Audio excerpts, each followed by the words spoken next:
문재인 정부 핵심 국정과제인 치매 국가 책임제 하나로 치매 공공 후견 제도라는 사업이 1년째 시행되고 있습니다.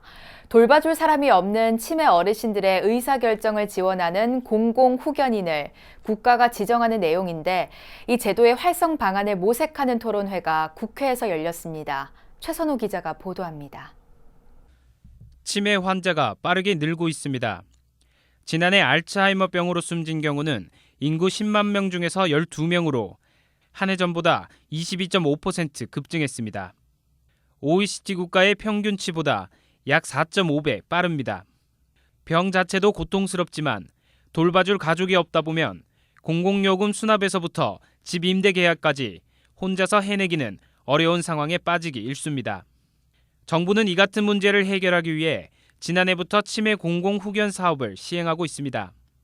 환자가 스스로 후견인을 선임하기 어렵다고 판단되는 경우 지방자치단체장이 후견 심판 청구를 하고 법원의 결정으로 공공 후견인을 지원하는 제도입니다.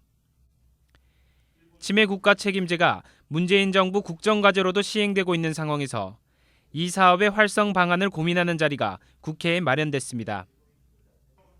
토론회를 주관한 중앙치매센터장 김기웅 분당 서울대병원 정신의학과 교수는 시행 초기 단계로 여러 어려움이 있지만 꼭 필요한 사업이라며 중요성을 강조했습니다.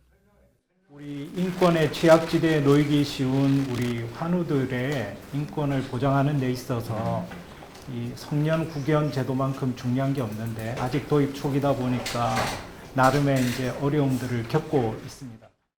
시행 1년 동안 공공 후견인의 도움을 받은 환자는 현재까지 24명.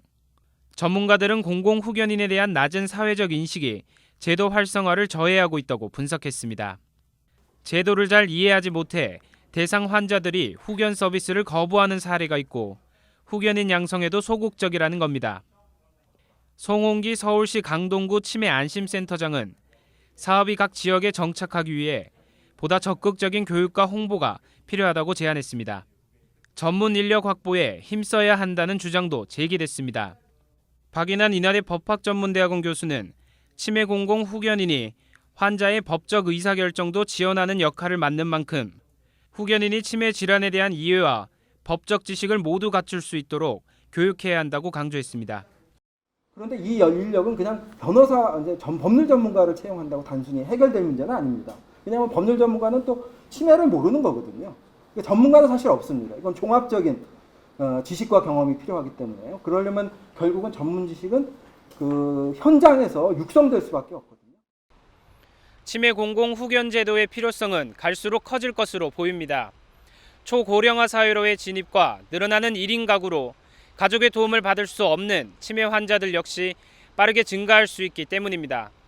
적극적인 교육과 홍보를 통한 사회의 인식 전환으로 제도의 조기 정착이 필요하다는 지적입니다. BBS 뉴스 최선호입니다.